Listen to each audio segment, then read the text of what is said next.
O'zbekistonda pensiya yoshi oshirilishi mumkin. Bu haqda Pensiya jamg'armasi ijrochi direktori Murodbek Otajonov ma'lum qildi.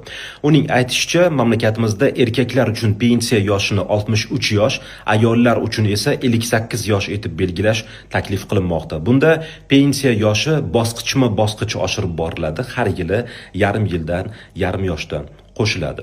Hozirda mamlakatimizda erkaklar uchun pensiya yoshi 60 yosh, ayollar uchun esa 55 yosh etib belgilangan va bu borada biz sobiq ittifoq mamlakatlari orasida pensiya yoshi 60 va 55 yosh bo'lgan yagona mamlakat hisoblanamiz. Pensiya yoshini oshirish bo'yicha hali yakuniy qaror qabul qilinmagan. Ushbu masalani jamoatchilik bilan muhokama qilish, odamlarning fikrini olish ko'zda tutilgani aytilmoqda. Siz nima deb o'ylaysiz? Pensiya yoshini oshirish kerakmi yoki hozirgi holatda qolishi zarurmi? Fikringizni izohlarda yozib qoldiring.